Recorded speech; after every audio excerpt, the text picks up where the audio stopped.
ప్రభు అయిన యేసుక్రీస్తు నామములో దేవుని యొక్క సన్నిధిలో ఉన్న మీకందరికీ నా యొక్క వందనాలు చెల్లిస్తున్నా.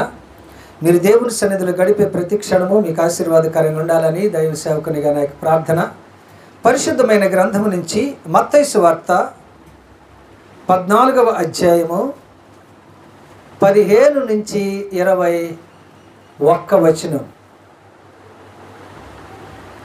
Okay, before I step into the Word of God, let me introduce myself. This is Reverend Stevenson, pastoring at Grace Baptist Church, Machilipatnam, India. Today also I am going to deliver the Word of God in Telugu language. If God allows, maybe next week, not possible. Okay, maybe next week I shall again start my preaching in English so that everyone can understand, because my interpreter is ready, but not this week. Okay, చాలా సంతోషం. దేవుని యొక్క వాక్యములోనికి మనం అడుగు పెడుతున్నాం. దేవుని వాక్యములో okay, the gospel according to Saint Matthew chapter 14 verses from 15 to 21. 14వ అధ్యాయం 15 నుంచి 21 వచనము దాకా చదువుదామా? ఓకే, 15వ వచనం చదవండి. సాయంకాలం అయినప్పుడు శిష్యులు ఆయన యొద్దకు వచ్చి, ఇది అరణ్య ప్రదేశము, మీకు దేవుని చిత్తమైతే వచ్చే వారమే ఆ యొక్క వాక్యాన్ని చెబుతాను. ఇది అరణ్య ప్రదేశము అనే టైటిల్ మీద మీకు దేవుని వాక్యాన్ని చెబుతాను. ఇప్పుడు నా అంశం అది కాదు, కాబట్టి I don't want to touch that one. Okay, go head. ఇది అరణ్య ప్రదేశము, ఇప్పటికే ప్రొద్దుపోయేను. ఆ ఫాలోయింగ్, ఆ తర్వాత వారము దేవుని చిత్తమైతే ఇప్పటికే ప్రొద్దుపోయేను అనే అంశం మీద. ఓకే, ఆ తర్వాత వారం ఏంటంటే ఇప్పటికే ప్రొద్దుపోయేను అనే అంశం మీద మీకు వాక్యాన్ని చెబుతాను. మీరు జాగ్రత్తగా విందురు. కానీ ఇప్పుడు నా అంశం అది కాదు. ఒక జాగ్రత్తగా చదవండి. ఈ జనులు గ్రామంలోనికి వెళ్ళి వారిని పంపివేయమని చెప్పారు. చిన్న ప్రార్థన చేసుకుందామా? పరిశుద్ధుడా యేసయ్య, మీకు వందనాలు. ఇంతవరకు జరిగిన ఆరాధనలో మీరు తోడుగున్నారు. మీ వాక్యంలోనికి అడుగు పెడుతున్నాం. మీ మాటలు మాకు బోధించమని క్రీస్తునామని వేడుకొంచున్నాం తండ్రి, ఆమేన్. మత్తయి సువార్త 14వ అధ్యాయము 15 నుంచి 21 వరకు మనం చదువుకున్నాం. ఓకే, అక్కడ మనం చదివిన వాక్య భాగం ఈరోజు మనం నేర్చుకునేది ఏంటంటే ఏ క్యూబ్. ఇంగ్లీష్ భాషలో లెటర్ ఏ ఏంటట? క్యూబ్, 3 ఏలు. ఓకే, మన టైటిల్ ఏమిటి అంటే నేను చెబుతాను, చూడండి. ఓకే, 18, 19 వచనాలు చదువుతారా? ఇక్కడ మన యొద్ద 5 రొట్టెలను 2 చేపలను అందుకు ఆయన వాటిని చాలు. ఎవరి చేతిలో పెట్టమంటున్నాడటండి? దేవుని చేతిలో పెట్టండి. అవి చిన్నవి కొద్దివే, కానీ దేవుని చేతిలో పెట్టండి. అంటే ఈరోజు మన అంశం ఏంటంటే మన దగ్గర ఉన్న వాటిని మనం దేవుని చేతిలో పెడితే అది మన అంశం. మన దగ్గర ఉన్న వాటిని మనుషుల చేతిలో పెడితే అయిపోతాయి. మీకు అర్థమవుతుందండి? ఎందుకని మొత్తం తినేస్తాడు. మన దగ్గర ఉన్న వాటిని మనం దేవుని చేతిలో పెడితే, if you put ours in God's hands, మనవి దేవుని చేతిలో పెడితే అదే నా టైటిల్ ఏంటంటే, if you put yours in God's hands, మనవి దేవుని చేతిలో పెడితే, పాస్టర్ గారు మీరు ఏదైనా చెప్పండి కానీ ఆ ప్రసంగం మాత్రం మీరు అస్సలు చెప్పొద్దు. నావి నా చేతిలో పెడితే నావి నా బ్యాంకులో పెడితే, నావి మా పిల్లలకి ఇస్తే, అంతేగాని దేవుని చేతిలో పెడితే అనే పదమే అసలు అరావద్దు అని. మనవి మనము దేవుని చేతిలో పెట్టడం లేదు కాబట్టే నెలాఖరు దడాఖరు. ఎన్నిసార్లు చెప్పానో నేను మీకు ఈ ప్రసంగం. మనవి మన చేతిలోనే ఉండటం బట్టి అవి అభివృద్ధి చెందటం లేదు. మనవి మన చేతిలోనే ఉన్నాయి. మనవి మన బీరువాలోనే. వాక్యం అంటుంది, నీవు దేవుని చేతిలో పెడితే. చిన్నపిల్లల స్వభావం ఏంటి చెప్పండి? తీసుకుంటారా, ఇస్తారా? కానీ చిన్నపిల్లలు అట్టని తీసుకొచ్చి దేవుని చేతిలో ఎన్ని రొట్టెలు, ఎన్ని చేపలు? 5 రొట్టెలు 2 చేపలు. అక్కడ ఉన్నది ఎంతమంది? మరి స్త్రీలు, పిల్లలు, వీళ్ళంతా కలిపితే నాకు తెలిసి 20,000 మంది దాటిపోయి ఉంటారు. కానీ వీటినే దేవుని చేతిలో పెడితే చాలా జాగ్రత్తగా వినండి. మనవి మన దగ్గరే గుప్పిడి పట్టుకొని దేవుని చేతిలోనే పెట్టడం లేదు. అందుకనే 5 లాగే ఉండటం కాదు, 5 నిమిషాలకు 5 అయిపోతున్నాయి. 2 చేపలు 2 చేపలుగానే ఉండటం కాదు, 2 నిమిషాలకి ఆ 2 చేపలు కూడా అయిపోతున్నాయి. తర్వాత సాయంత్రానికి ఏమున్నాయి? తినేసావుగా. మధ్యాహ్నం మొత్తం ఈటేసావు, ఇక ఏటటానికి సాయంత్రానికి ఏమి కూడా లేదు. దేవుని చేతిలో పెట్టండి. అర్థమవుతుందండి? ఆ సారెపతి విధవరాలు సేవకుని చేతిలోనే పెట్టాడు. తర్వాత అక్కడ స్టోరీ మీకు తెలుసు. ఏమైందటండి? పొర్లుతూనే ఉందట. పొర్లుతూనే ఉంది. ఎవరి దగ్గర కూడా దేహి అని ఆమె అడగవలసిన పరిస్థితి రాలేదు. మనకు నెలాఖరు వచ్చేసరికి ఎన్ని వేల రూపాయల జీతం వచ్చినా ఎవరినో ఒకరిని అడగవలసిన పరిస్థితి వచ్చింది. నేనంటున్నా, దేవునికి ఇవ్వటము నేర్చుకోండి దయచేసి. చెప్పి చెప్పి చెప్పి చెప్పి నేను అలసిపోతున్నాను, కానీ మనం మాత్రం చేయటమో లేదు. ఎందుకు దేవుని చేతిలో పెట్టే మనస్సు మీకు రావటం లేదు, మనకు రావటం లేదు కదండి? దేవుడు మంచోడా చెడ్డోడా? ఆయన చేతిలో పెట్టడానికి ఎందుకు మనసు రావటం లే? ఓకే, ఇక్కడ పిల్లలు చూడండి, మా దగ్గర ఉన్నాయి 5, 2 కదండి, ఇవి మేము తింటాం, కడుపు నిండుద్ది అని అనుకున్నారా? ఏమనుకున్నారటండి? దేవుడు తీసుకురమ్మన్నాడు, తీసుకెళ్ళి కదండి 5 చేపలు ఉంటే ఒక 3 ఏమో దేవుని చేతిలో పెట్టి కదండి, రొట్లు 5 రొట్లు ఉంటే ఒక 3 పెట్టి 2 ఇళ్ళు ఉంచుకున్నారు, లేదా 5 కూడా ఇచ్చారు.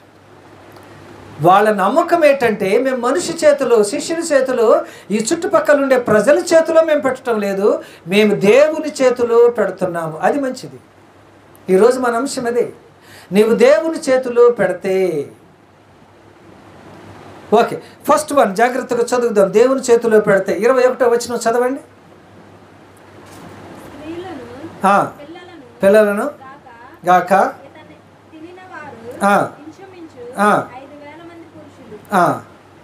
అంటే ఫస్ట్ ఏంటంటే, మనము దేవుని చేతిలో పెడితే గాడ్ బ్లెస్సెస్ అబండెంట్లీ. ఎంత ఆశీర్వదిస్తాడు? ఎలాగ ఆశీర్వదిస్తాడు? సమృద్ధిగా. ఎలాగ ఆశీర్వదిస్తాడట? సమృద్ధిగా ఆశీర్వదిస్తాడు. ఎందుకు మన కుటుంబంలో సమృద్ధి లేదు? ఇవ్వట్లేదు. ప్రాణం అప్పటం లేదు, ఇవ్వటం లేదు కదండి. ఇది దేవుని యొక్క ఆజ్ఞకు మనం వ్యతిరేకంగా వెళ్ళటమే. వాక్యం ఏమంటుందట అండి? వాక్యం ఏమంటుంది చూడండి. యోహాను సువార్త 15వ అధ్యాయం 5వ వచనమా?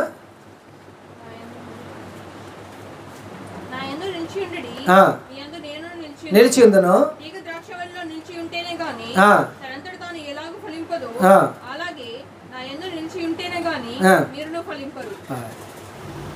అది 5వ వచనమేనా?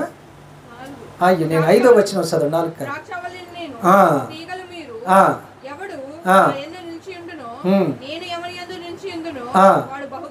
ఓకే, 5వ వచనం యోహాను సువార్త 15వ అధ్యాయం 5వ వచనం, వాడు బహుగా ఫలించును. వాడు బహుగా ఫలించును. ఎందుకు బహుగా ఫలించాలంటే మరి ఆ ఫలాలు మన దగ్గర ఎందుకు లేవు? ఆయనలో లేవు, ఆయనకి ఇవ్వటం లేదు. దేవుని చేతిలో మనం వాటిని పెట్టడం లేదు. దేవుని చేతిలో పెట్టడం లేదు. కారణం ఏంటో తెలుసనే, మనము దేవుని ఆజ్ఞకి వ్యతిరేకంగా వెళ్ళటమే. దేవుని సన్నిధికి వస్తున్నాం కానీ దేవుని ఆజ్ఞని పాటించడం లేదు. అర్థమవుతుందా? అది అందుకనే చివరి నెలాఖరికి వచ్చేసరికి ఎవరినో ఒకరిని ఇంతుంటిస్తారా అంతుంటిస్తారా అనే పరిస్థితి వస్తుంది కదండి. దేవునిది దేవునికి ఇవ్వకపోతే అబండెన్స్ లేదా బహుగా సంబంధించిన ఆశీర్వాదాలు ఎలాగొస్తాయి?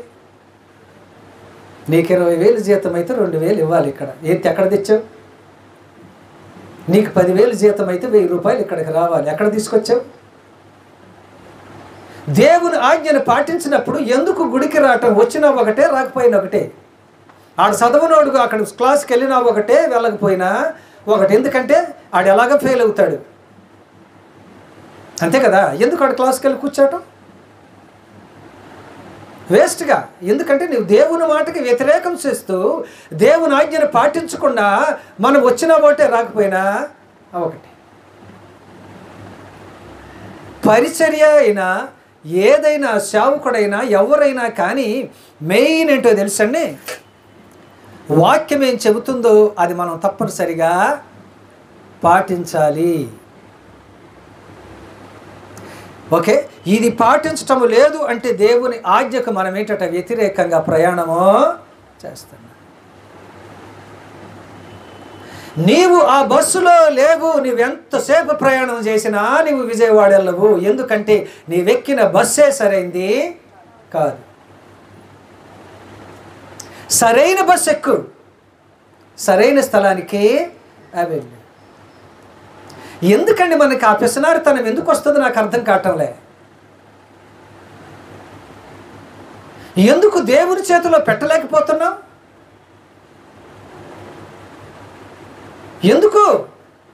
ప్రశ్నకు జవాబు ఉండాలి కదండి. నేను ఇవ్వలేకపోతున్నాను పాస్టర్ గారు, నిజమే, నేను పిసనారిదానా? లేదు, దొంగనా? ఎందుకు? ఈ రెండిట్లో ఏదో ఒకటి ఉండాలి. అది పాపము. పరలోకానికి వెళ్ళడానికి నువ్వు అర్హుడివి అర్హురాలివి కాదు. ఇంకెందుకు? కారణం ఏంటో తెలుసా? దేవునిది నువ్వు దొంగిలించావు. మలాకి తిడుతున్నాడండి, ఇజ్రాయేల్ ప్రజలను తిడుతున్నాడు. ఎన్నిసార్లు చెప్పాలయ్యా మీకు? దేవునిది 10వ వంతు ఎందుకు మీరు దొంగతనం చేస్తున్నారు? అర్థమవుతుందండి. ఎవరి చేతిలో పెట్టలేకపోతున్నావు? దేవుని చేతిలో పెట్టలేకపోతున్నాం. ఏంటండి ఈ పరిస్థితి కదా. మనం క్రైస్తవులమని చెబుతూ దేవుని బిడ్డలమని చెబుతూ మరి దేవుని ఆజ్ఞకే వ్యతిరేకమైతేలా? స్టూడెంట్స్ టీచర్స్కి విధేయత చూపించాలి కదండి. ఉద్యోగస్తులు అధికారులకు విధేయత చూపించాలి. క్రైస్తవులు దేవునికి విధేయత చూపించాలి. చూపిస్తున్నామా? తప్పిపోతున్నామని మనకు తెలుసు, కానీ మనసు రావటం లేదు ఇవ్వటానికి. ఒక వ్యక్తి నన్ను ప్రశ్నించాడు, 10వ వంతు ఇవ్వాలా పాస్టర్ గారు అంటే, క్రొత్త నిబంధనలో లేదంటే నువ్వు సరిగ్గా చదువు బైబిల్. యేసుప్రభు అన్నాడు మత్తయి సువార్తలో. విశ్వాసులకు తెలిసి నీకు కూడా పాస్టర్లకు తెలియకపోతే ఏంటండి సిగ్గు కూడా. నేను రిఫరెన్స్ చెప్పకుండానే చెప్పేస్తున్నారు మీరు. కదండి. ఇలాగ ఉండాలంటే అలాగైతే విశ్వాసులు ఆస్తులను తమ్మి ఎక్కడికి పెట్టాను? మరి అమ్ముతావా? ఆస్తి అంత అమ్ముతావా? 10వ వంతు ఇస్తావా? దీనికంటే ఏది నయమట? మరే అపొస్తలుల కార్యం మీరు చదవండి, మొత్తం అంతా అమ్మేసి తీసుకొచ్చి పాదాల దగ్గర పెట్టారట. దయచేసి చెయ్యండి, దేవుని శాపానికి గురి అవ్వద్దు. సేవకుడికి నాకు ఇవ్వటం లేదు మీరండి, you are giving to God, దేవునికి మీరు ఇస్తున్నారు. ఓకే, మీకు జీతం వచ్చిందా? 10వ వంతు మరుక్షణమే తీసేయండి ముందు, ఎందుకంటే ఖర్చు పెట్టాలని అనిపిస్తుంది. మీకు పెన్షన్ వస్తుందా? తీసేయండి. 10,000, 15,000, 20,000 10వ వంతు తీసి ముందు కవర్లో పెట్టేయండి.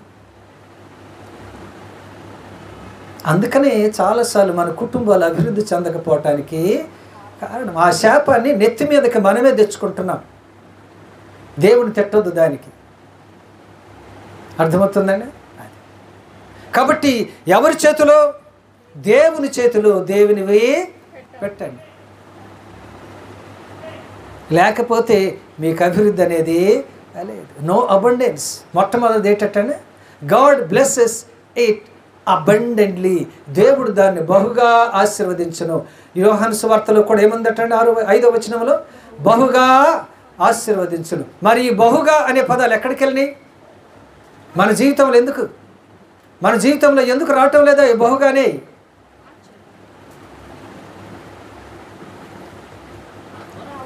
అది నేను దొంగోండి, దొంగతనం చేస్తే నాకెందుకు వస్తాయి? అంతేనండి. అది మనము కానీ మన బిడ్డలు కానీ ఎందుకు అభివృద్ధి చెందలేకపోతున్నారు? కారణం ఏంటంటే వాళ్ళు ఇస్తున్నారు, వాళ్ళకి అభివృద్ధి ఉంది, మనం ఇవ్వటం లేదు. నెలాఖరు దడాకరే. జాగ్రత్త.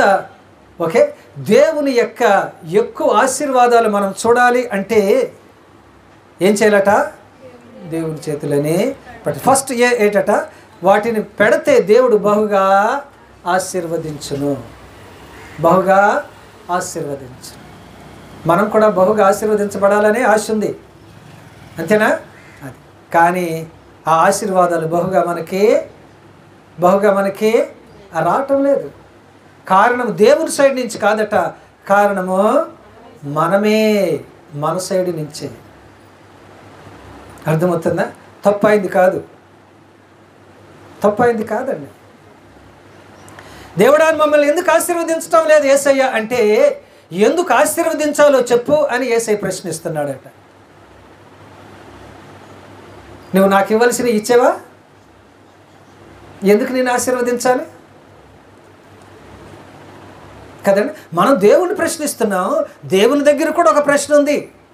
ఎందుకు నేను ఆశీర్వదించాలో నాకు చెప్పు. నాకు ఇవ్వాల్సినవి మొత్తం నువ్వే ఖర్చు పెట్టుకున్నావు. 1వ తారీఖు 2వ తారీఖు వచ్చేసరికి బ్యాంకులో పడ్డాయి, మొత్తం ఖర్చు పెట్టేసావు. నేనెందుకు ఇవ్వాలి? దేవుని చేతిలో పెడితే ఫస్ట్ వన్ ఏంటంటే చెప్పండి. ఫస్ట్ వన్ ఏంటి? దేవుడు బహుగా ఆశీర్వదించును. Abundantly, abundance. మొట్టమొదటి ఇక్కడ మీరు చూడండి 21వ వచనం ఎంతమంది తినను? పురుషులే, స్త్రీలు, పిల్లలు. ఎన్ని రొట్టెలు చూపిస్తాను? 5 రొట్టెలు. ఎన్ని చేపలు? తింటూనే ఉన్నారట, అవి వస్తూనే. నిజమేనండి, బహుగా ఆశీర్వాదం. కారణం ఏంటో తెలుసా? దేవుని చేతిలో పెట్టబడినవి. అర్థమవుతుందండి? అవి మనుషుల చేతిలోనే పెట్టబడినవి కాదు, దేవుని చేతిలో పెట్టబడినవి. అసలు ఆ పెట్టే మనసు మొట్టమొదట ఏంటట? పెట్టే మనసు మొట్టమొదట మనకి రావాలి. అర్థమవుతుందా? మనది చిన్న సంఘమే, కానీ చాలామందికి సహాయం చేసాం. మనం పేర్లు అయితే మనం చెప్పకూడదు, కానీ చాలామందికి సహాయము చేశాం. కాబట్టి దేవుడు ప్రభు అయిన యేసుక్రీస్తు ఈ ఉదయకాల సమయంలో మనకు చెబుతున్నది ఏంటి అంటే, నా చేతిలో పెట్టండి. ఎవరి చేతిలో పెడదాం? దేవుని చేతిలో. మన బిడ్డలను దేవుని చేతిలో పెట్టడం లేదు, మన ఆలోచనలు దేవుని చేతిలో పెట్టడం లేదు, మన పనులను దేవుని చేతిలో పెట్టడం లేదు. అందుకని అవి వంకర టింకరగా వెళ్ళిపోతున్నాయి. అందుకనే మన బిడ్డలు కానీ ఏంటంటే వంకర టింకర జీవితాలు కలిగి ఉన్నారు. వాళ్ళకి ఆశీర్వాదాలు లేవు. ఎందుకని? అసలు రోగం మన దగ్గర ఉంది.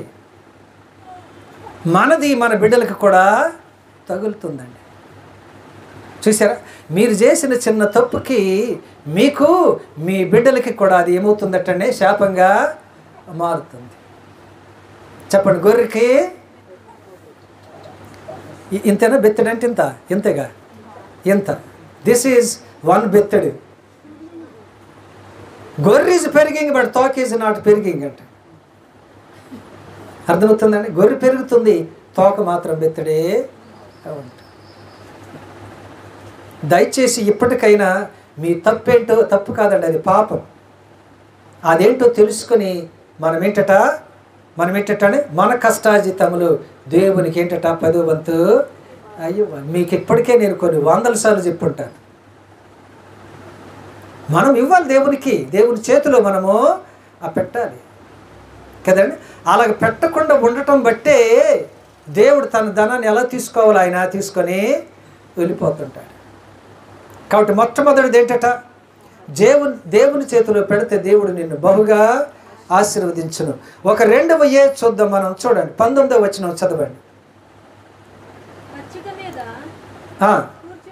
కూర్చుండుడని జనులకు ఆజ్ఞాపించి ఆ 5 రొట్టెలను 2 చేపలను